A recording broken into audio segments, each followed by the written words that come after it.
නමෝ තස්ස භගවතු අරහතු සම්මා සම්බුද්දස්ස. නමෝ තස්ස භගවතු අරහතු සම්මා සම්බුද්දස්ස. නමෝ තස්ස භගවතු අරහතු සම්මා සම්බුද්දස්ස. හැම දිනාටම තෙරුවන් සරණ ප්‍රාර්ථනා කරනවා.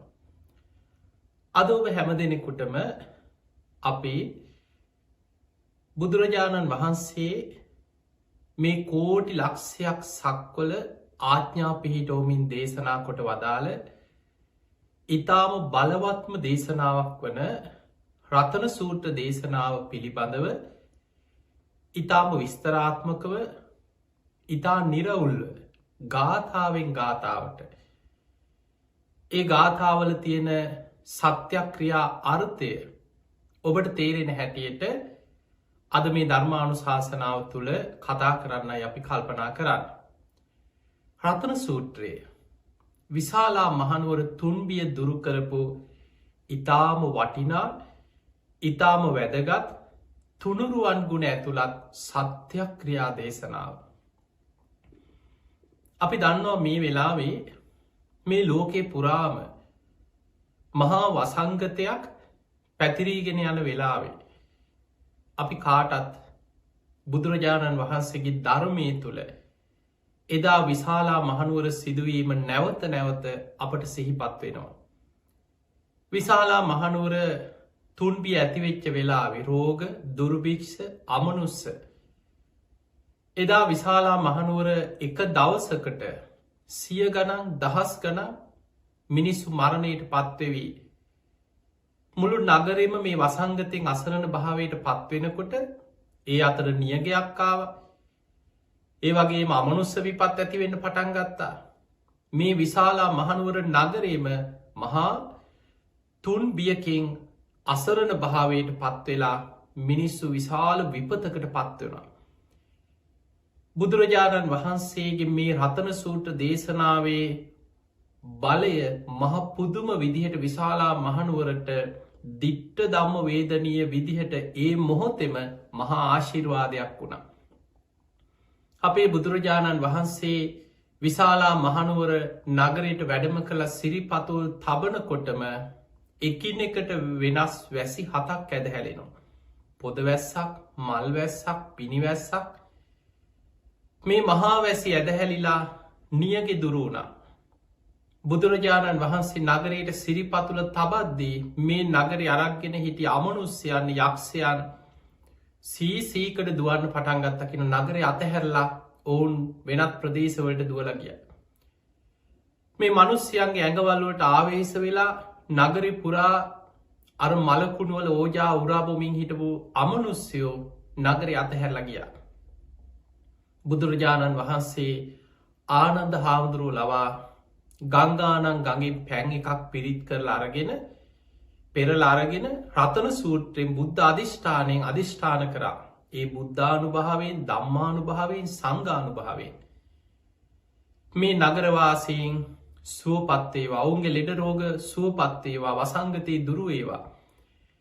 ඒ අධිෂ්ඨානයෙන් ආනන්ද හාමුදුරුව ලවා නගරේ ප්‍රාකාර වලලු 3 වටා යමින් පිරිත් පැන් ඉස්සා.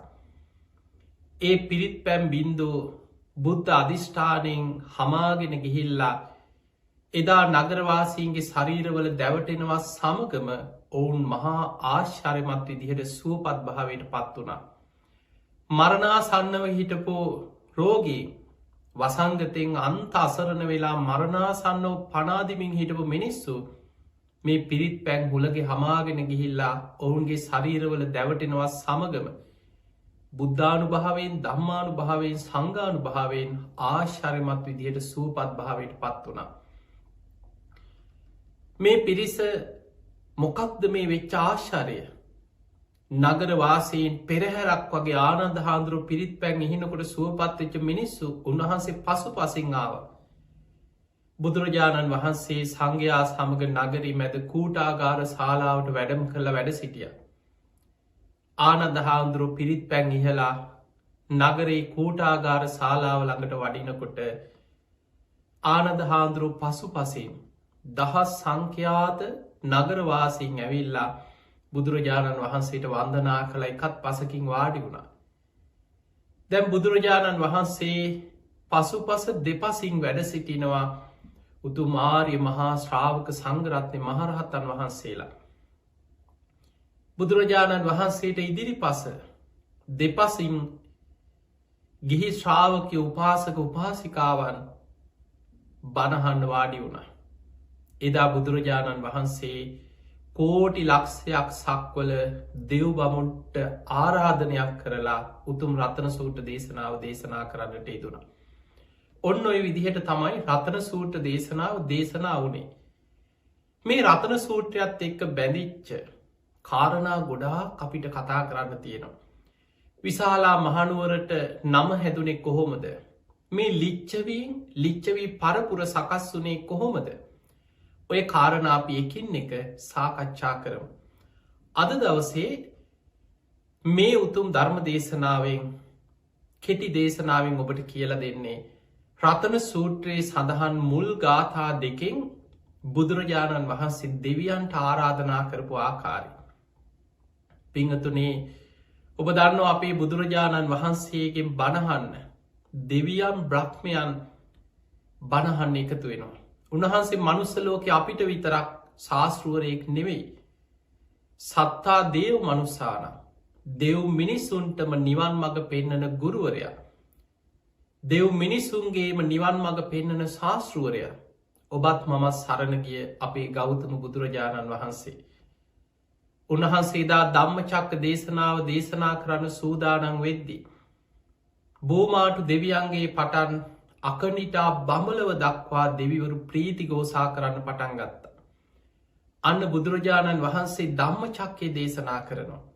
අන්න බුදුරජාණන් වහන්සේ ධම්මචක්කේ දේශනා කරන අපිත්‍යම් බණහන් අපිත්‍යම් බෝමාටු දෙවියන්ගේ හඬට චාතු මහාරාජික දෙවරු. ඒ අයගේ හඬට යාම දෙවරු. ඊළඟට තුසිත නිම්මාන් රති පරණිම්මිත වසවර්ති බ්‍රහ්ම පාරිසජ්‍ය බ්‍රහ්ම පුරෝහිත මහා බ්‍රහ්ම ඔය විදිහට ඉහලට අකනිටා බඹලව දක්වාම දෙව් මබුන් සාධකාරදිදී දස දහසක් ලෝක දහතුවල දෙවියන් ඉසි පතන මිගදාය අතුරු සිදුරු නැතුව බණහන්න පිරුණ කියරු. පිංහතුනි අපේ බුදුරජාණන් වහන්සේ එදා ධම්මචක්ක දේශනාව දේශනා කරේ මනුස්සලෝකෙන් පස් දෙනයි.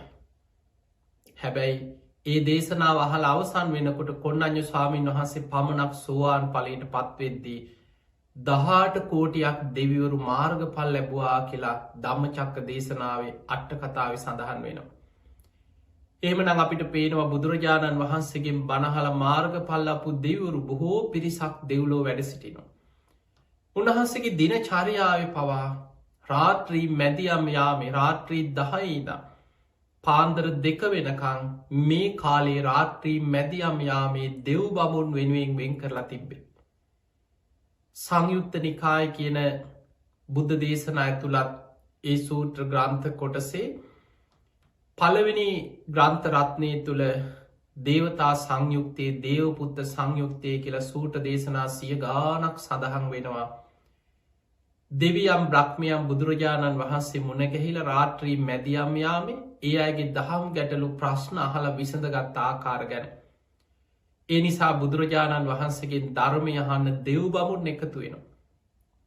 මම මේ කාරණා ගොඩක් ඔබට කියන්නේ මේ රතන සූට දේශනාවට දෙවියම් බ්‍රහ්මයන්ගේ ආශිර්වාදය කොච්චර අපිට වැදගත්ද කියලා තේරුම් ගන්න. බොහෝ වෙලාවට මේ වසංගතය එනකොට අපි රතන සූත්‍ර කියන්න පටන් ගත්තා. අපි දන්නවා මේ වසංගතය දැන් අවුරුදු 1.5කට ආසන්න කාලයක්. මේ වසංගතය ආරම්භ වේගෙන එනකොටම අපේ රටේ හිතන් බොහෝ අය රතන සූත්‍ර විශාලා මහනුවර ප්‍රශ්න මේක මතක් වුණා අපිට. පන්සල්වල රතන සූත්‍ර කිව්වා. මාස ගණන් සමහරු මාස 2-3 එක දිගට රතන සූත්‍රයෙන් පිරිත් කියන්න පටන් ගත්තා. ගෙවල්වල මිනිස්සු 3 සූත්‍ර කියනවා රතන සූත්‍ර කියනවා බුදුන් අදිනවා. හැබැයි සමහරු රතන සූත්‍ර කිව්වට හිතනවා ඔය දෙවියන් මොනව කරන්නද? දෙවියන් ඉන්නේ දෙව්ලෝ. දෙවියන්ට කරන්න පුළුවන් දෙයක් තියෙනවද? දෙවියන්ට බැන රතන සූත්‍ර කියනවා. සමහරු දෙවියන්ට ගරහනවා. දෙවියන්ට පුළුවන්නම් මේ නවත්තන්න බැරිය කියලා දෙවියන්ට බැන බැන රතන සූත්‍ර කියනවා මේ බුදු හාමුදුරුවන්ගේ ධර්මයේ සංඝයාගේ තමයි මේ පිහිට තියෙන්නේ කියලා. හැබැයි පින්වතුනි රතන සූත්‍ර දේශනාවේ පළවෙනි දෙවනි ගාථා දෙකේ මුල් ගාථා දෙකේ තේරුම ඔබ හරියට දැනගත්තනම් බුදුරජාණන් වහන්සේ දෙවියන්ගෙන් ඉල්ලීමක් කරන්නේ මේ මනුස්සයන්ව ආරක්ෂා කරන්න. පළවෙනි දෙවනි ගාථා දෙකේ තියෙන දෙවියන්ට ආරාධනයක් කරනවා රතන සූත්‍ර දේශනාව අහලා මේ බුද්ධානුභාවයෙන් ධම්මානුභාවයෙන් සංඝානුභාවයෙන් මේ සත්‍යක්‍රියා දේශනාව දේශනා කරන්න කලින් දෙවියන්ට ආරාධනා කළ දෙවියන්ගෙන් ඉල්ලීමක් කරා මේ මනුස්ස වර්ගයා ගැන මෛත්‍රී සිත් ඇති කරගෙන මිනිස්සුන්ව රකින්න කියලා. පින්වතුනි මතක තියාගන්න ඔබ හිතනවට වඩා දෙවිවරු බොහොම බලවත්. මේ ස්වභාව ධර්මයට පවා බලපෑම් කරන්න පුළුවන් මහා බල සම්පන්න දේවතාවරු ගැන ධර්මයේ සඳහන් වෙනවා. අපි දන්නවා ස්වභාවික වැස්ස වහිනවා තමයි. හැබැයි වැස්ස වලාහක කියලා ඉරුදි බල සම්පන්න දේවතා කොටසක් ගැන ධර්මයේ සඳහන් වෙනවා. ඒ දෙවිවරුන්ට අවශ්‍ය නම් වැසි ඇති කරන්නත් පුළුවන්, වැස්ස නවත්තන්නත් පුළුවන්. මහා වැසි වැහැල විපත් විනාශ වෙනවා නම් ඒ දෙවියන්ට තමන්ගේ 이르දි බලයෙන් මනුස්සයන්ගේ යහපතට වැස්ස පාලනය කරන්න පුළුවන්. වැස්ස වලාහක දෙවිවරු ඉස්සර ඔබ අහලා ඇති අපේ පැරැන්නෝ මේවා ගැන විශ්වාස කරපු අපේ පැරැන්නෝ වැසි පිරිත් කිව්ව වැස්ස වලාහක දෙවියන්ට ආරාධනා කරා නිසි කලට වැසි ලබා දෙන්න කියලා ඉල්ලීම් කරා. හැබැයි මිනිස්සු ගුණධර්මයන්ගෙන් ඈත් වෙනකොට ධර්මයෙන් පිරිහෙනකොට ඒ දෙවිවරු අහක බලන දෙවියන් කාටවත් දඬුවම් කරන්නේ. හැබැයි මනුස්සයන්ගේ යහපත පිණිස ස්වභාව ධර්මයේ පාලනය කරන්න පුළුවන් දෙවිවරු ඒ දේ නොකර අහක බලනවා. මේ අධර්මිෂ්ට පාපී දුස්සීල මිනිස්සුන්ට අපි උපකාර කරන්නේ නෑ කියන චේතනාව තුළ. මතක තියාගන්න දෙවියන් කියන්නේ කෙලෙස් සහිතයි. ඒ නිසා දෙවියන්ටත් කලකිරීම එපාවීම මනුස්්‍යයන්ගේ දුරුජනකං දුස්සීලකං අධර්මිෂ්ඨකං එක්ක දෙවියන්ටත් කලකිරින් ඇති වෙන. ඊළඟට සුළඟ ස්වභාවිකව තමයි හුලං හමන්නේ. හැබැයි වාත වලාහක දෙවිවරුන්ට තමන්ගේ ඉරුදි බලයෙන් සුළඟට බලපෑම් කළ සුළං දිසාව වෙනස් කරන්න පුළුවන්.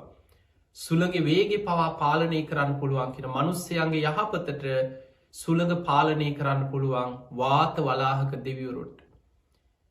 අබ්බ වලාහක කියලා තව දේවතා කොටසක් ගැන ධර්මී තියෙනවා. ඒ දෙවියන්ගේ ඉරුදි බලයෙන් වලාකුළු තමන් කැමති දිසාවල්ලොලට යොමු කරන්න අහසේ අරගෙන යන්න පුළුවන් කෙන. මේ හැමවෙලේ වලාකුළු මේ දෙවියන් අරගෙන යන ඔන්නෙමයි. එක ස්වභාවික දෙයක් සුළං හමන දිසාවට වලාකුළු යනවා. හැබැයි ඉරුදි බල සම්පන්න දේවතා කොටස් ඉන්නවා තමන්ගේ ඉරුදියෙන් ඒ වලාකුළුවල දිසාව වෙනස් කරන්න පුළුවන් කියන. මේ පරිසරයේ ස්වභාවික සීතල වගේම සීතල ඇති කරන්න පුළුවන් ඉර්දි බල සම්පන්න දෙවරු ඉන්න. ඒ අයට කිනව සීත වලාහක දේවතාවරු. පිංහතුනි උණුසුම පවා ස්වභාවික රත්වෙන උණුසුම දෙවියන්ගේ ඉර්දි බලයෙන් පරිසරය තුළ ඇතිකරවන්න පුළුවන් දේවතාවරු ඉන්නවාක. ඒ අයට කිනව උන්හ වලාහක දේවතාවරු.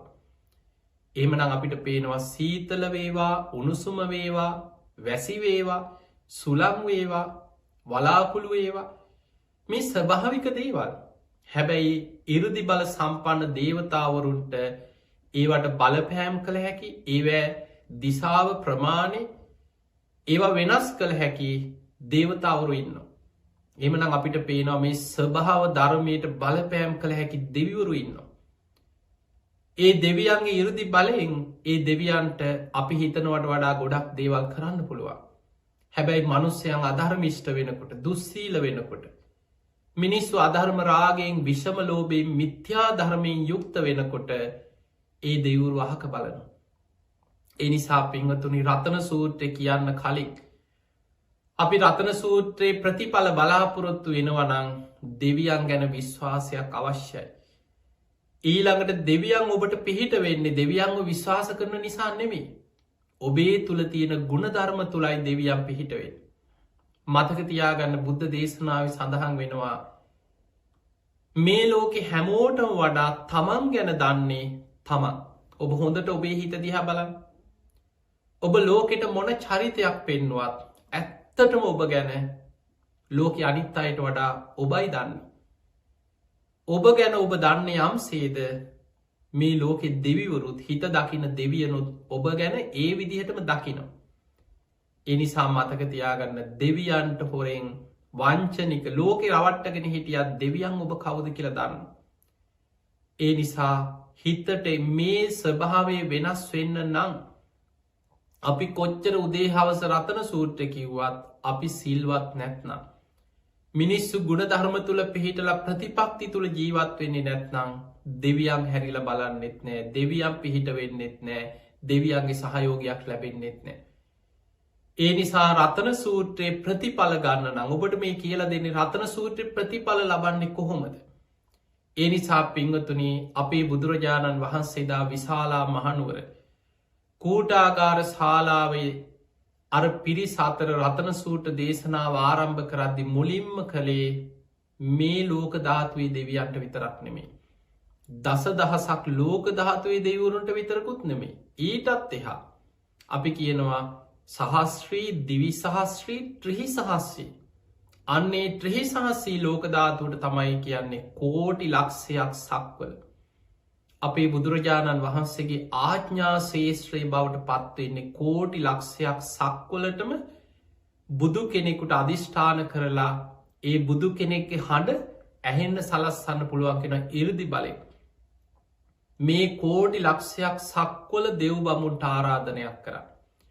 යානීද භූතානි සමාගතානී බුම්මානිවායා නිවහන් තලික්කේ සබ්බේව භූතා සුමනා භවන්තු අතෝපි සක්කච්ච සුනන්තු භාසිත. පිංහතුනි බුදුරජාණන් වහන්සේ මේ ගාථාවෙන් බොහොම ලස්සනට මේ ආරාධනාව කරද්දී යානීද භූතානි සමාගතානි බුම්මානිවායා නිවහන් තලික එතන අන්තරීක්ෂ ගැන මේ අහසේ මේ අන්තරීක්ෂේ රැස්සෙලායි නතන භූතානි ගැන මේ භූතය පෙරේතයෝ නෙමේ. බුදුරජාණන් වහන්සේ නගරයට පිරිත් පැන් ඉහලා සිරිපතුල තබනකොටම යක්ෂයෝ අමනුස්යෝ පෙරේතයෝ නගර අතහැල්ලා දුවලගිය ඔවුන්නේ නගරින් ඉවත් වුණා. මෙතන දෙව් බමුන්ට මේ ආරාධනා කරන්න. බුදුරජාණන් වහන්සේ ආරාධනා කන මේ අන්තරීක්ෂය අහසේ ඉන්න දෙව් බමුන්ට කෝටි ලක්ෂයක් සක්වල දෙව් බමුන්ට ආරාධනයක් කරනවා මොකටද සබ්බේව භූතා සුමනා භවන්තු අතෝපි සක්කච්ච සුනන්තු භාසිතම්. මේ දේශනාව සුනන්තු භාසිතම් බුදුරජාණන් වහන්සේගේ මේ උතුම් දේශනාව හොඳින් අහන්න. ඉස්ලාම කිනව දෙවරුන්ට පැමිණෙන්ට පැමිණිලා මේ දේශනාව හොඳට සුනන්තු භාසිතම්. බුදුරජාණන් වහන්සේගේ මේ උතුම් බුද්ධ භාෂිතය මේ බුද්ධ වචනය බුද්ධානු භාවයෙන් දම්මානු භාවේ සංගානු භාවයෙන් කරන සත්‍යක්‍රියා දේශනාව හොඳට කන් යොමු කරගෙන අහන්න දෙවියන කියනවා. ඉස්සල්ලා මේ අහසේ රැස්සෙලා ඉන්න දෙවියන්ට කියනවා මේ මිනිස්සු ගැන මෛත්‍රී සිතෙන් මේ කහන්න. සබ්බේව භූතා මේ සියලු සත්වයෝ ගැනම සුමනා භවත්තු මෛත්‍රී සහගත සිතෙන් පැමිණෙන්න. ආරාධන මේ කරන්න දේව ආරාධනා දැන් අපි බණක් කියනකොට දෙවියන්ට ආරාධනා කරන්න වෙන විදිහකට සමන්තා චක්කවාලේසු අත්‍රා ගච්ඡන්තු දේවතා සද්ධම්මම් මුනිරාජස්ස සුනන්තු සග්ග මොක්කදං ධම්මස් සවන කාලෝ අයම් බදන්තා ධම්මස් සවන කාලෝ අයම් බදන්තා කියලා අපි දෙවියන්ට ආරාධනා කරනවා මේ බණ අහන්න කාලයයි ධර්මයේ ශ්‍රවණය කරන්න කාලයයි සුනන්තු සග්ග මොක්කදම් මේ බණ අහලා උතුම් නිවන අවබෝධ කරගන්න ධම්මස් සවන කාලෝ අයම් බදන්තා මේ ධර්මයේ ශ්‍රවණය කරන්න පැමිණෙත්වා කියලා අපි දෙවියන්ට ආරාධනා කරන බණ කියන්න කලින්. එතකොට අපේ එක ක්‍රමයක්. බුදුරජාණන් වහන්සේත් මේ වගේම රතන සූත්‍ර දේශනාවේදී මුලින්ම කළේ කෝටි ලක්ෂයක් සක්වල දෙව් බමුන්ට ආරාධනා කරා. එන්න මේ මිනිස්යා ගැන මෛත්‍රී සිත ඇති කරගන්න. මේ දේශනාව හොඳට අහන්න.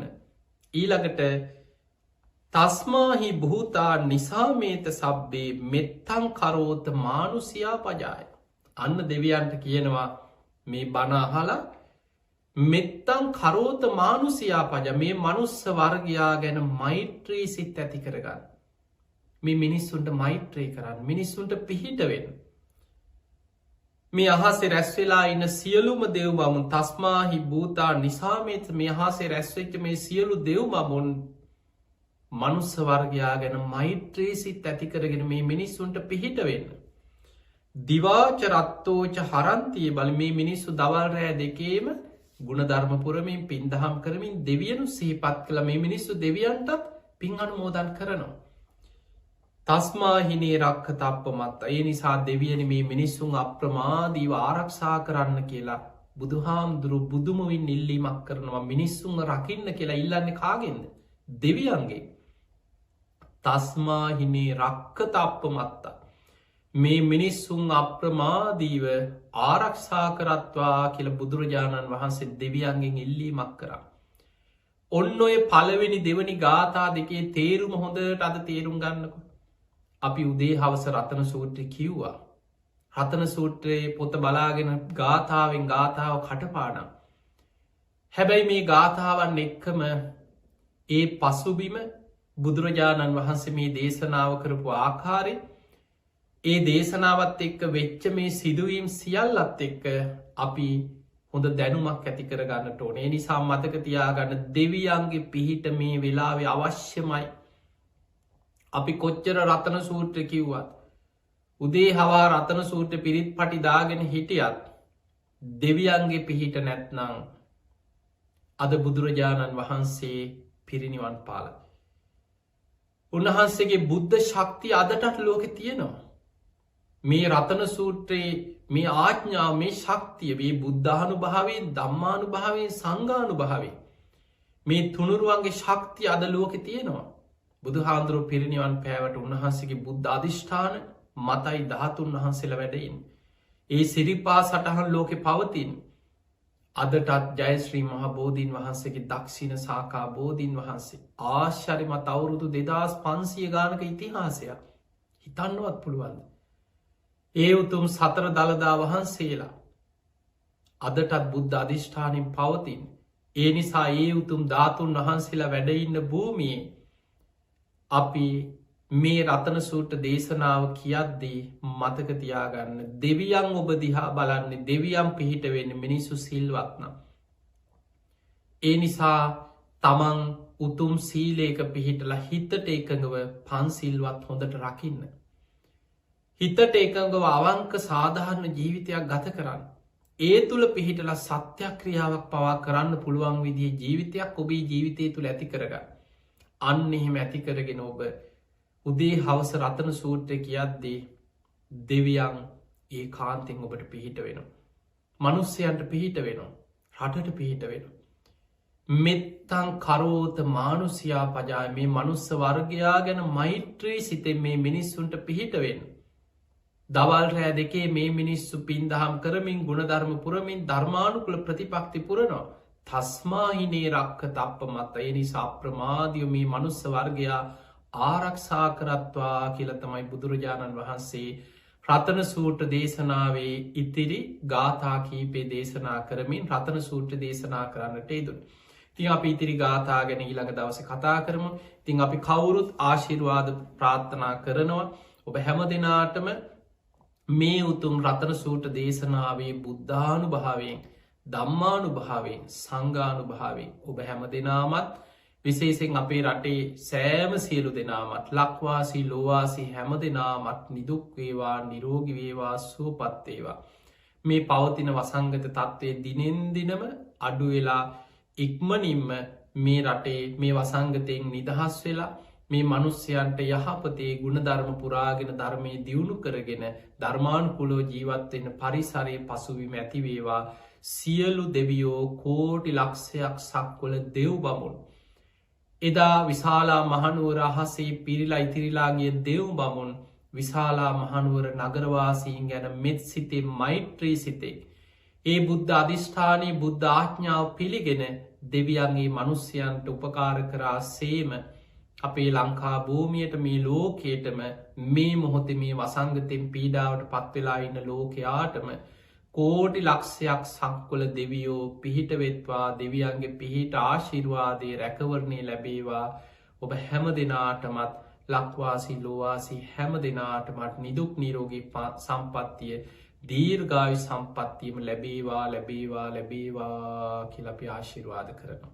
හැම දිනාටම සම්මා සම්බුදු සරණයි.